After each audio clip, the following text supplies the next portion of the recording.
Hi, this is Lucia with The Art of Love. I'm a dating and relationship expert specializing in helping you get your ex back or to get over your ex.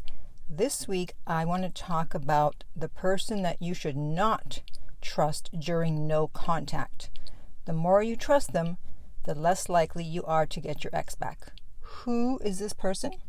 Stay tuned and you'll find out. But first, I want to welcome back my beautiful no contact army. Have you downloaded my app Silencio to help you stay in no contact? Well, if you have, then I would really appreciate if you would leave a rating and or a review if you found the app helpful, or even if you didn't find the app helpful. But most people find the app helpful. And if you too would like to join our no contact army, it's very easy. All you have to do is hit the subscribe button and the bell notification, and you're in. And to read our manual, go to nocontactsecrets.com, where you can read 2 free chapters before you purchase the book. Okay, so who is this evil person that you cannot trust during no contact? So I've already done a video about the person you should not listen to during no contact, and I will put the link up here in the right-hand corner on YouTube. But the person you can't trust, well, go to the bathroom. The restroom, whatever you call it in your country, okay? And look in the mirror. See that person staring at you in the mirror? Yeah, that would be you. You cannot trust yourself during no contact. Most people do the opposite of what they should be doing. They do the wrong thing, and that's why even if they have a chance to get their ex back, they don't. And I recently had 2 clients of mine not listen to me, which is why I'm making this video. So you can thank them for this video. So the first one, he was very anxious and he broke no contact, even though I told him not to. And of course things did not work out. And I said, okay, are you going to do things my way now? Yes. Well, not even 2 weeks went by and again, broke it again. And I wanted to drop him as a client. But then I said, okay, well, I didn't give him a warning, so I'm not going to drop him. But that's how serious I am about helping you people get your exes back. This isn't just a job for me. I want you to win. I want you to get your ex back, but I can't do it on my own because I can't stop you from breaking no contact. And so after the second time, he came back and said, you were right, I was wrong. And I said, well, now are you ready to listen to me? He said, yes, but I'm not so certain. And then the second client, what happened is that her ex actually said something significant to someone else, not to her. And this has never come up before, actually. So I'm glad I have this chance to talk about it. Because I always say you don't respond unless your ex says something significant. But then what if they say something significant to someone else? The answer is no. You do not reach out to your ex. And I said to her, he needs to reach out to you. I don't care that he said it to your friend. Why isn't he saying it to you? And about a week, 10 days went by and he still had not reached out. Interesting, huh? He had something significant to say, but he couldn't just pick up the phone and send a text or leave a message. And so I said, no, you need to wait. But of course, we have our old friend, anxiety. And she reached out, did the opposite of what I told her. Very disappointed. And we'll see what happens. But the fact is that she was needy in the relationship.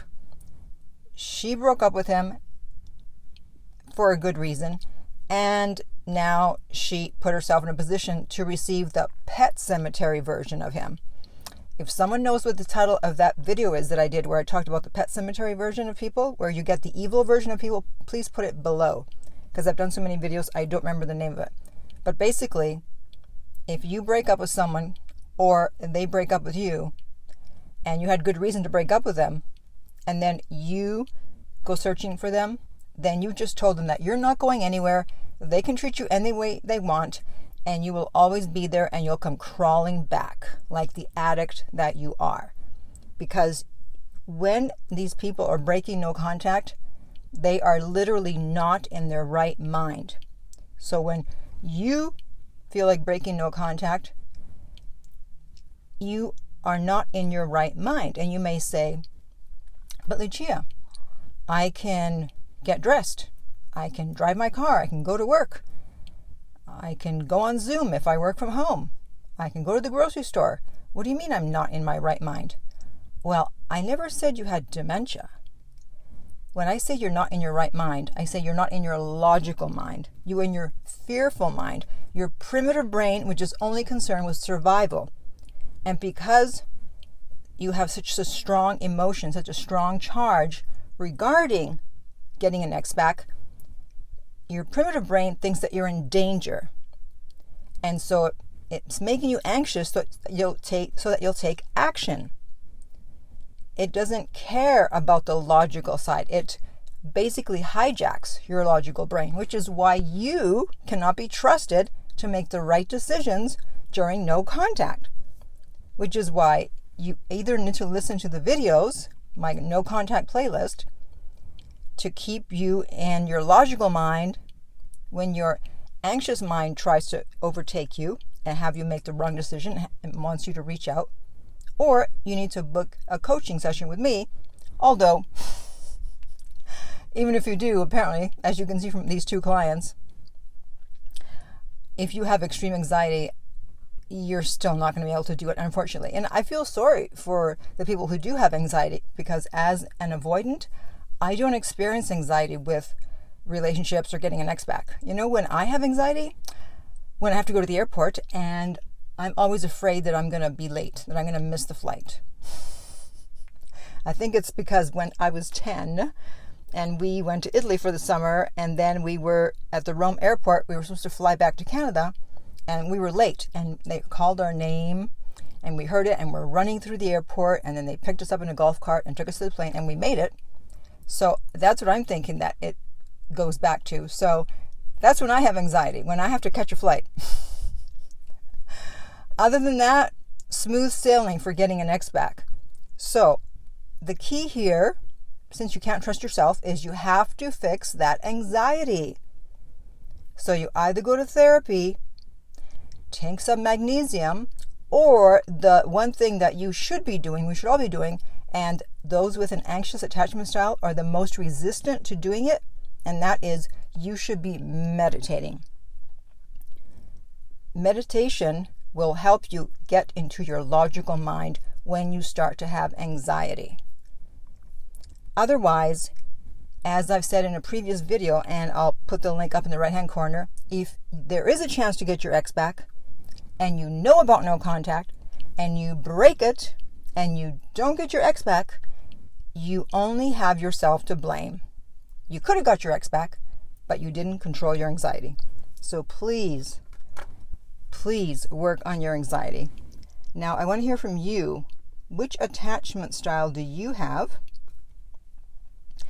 And if you have an anxious attachment style, what are you going to do about it? And in the meantime, if you would like my help to get your ex back, contact me at theartoflove.net and we'll send you the rates. The direct link is below. If you found this video helpful, please like, subscribe, and share.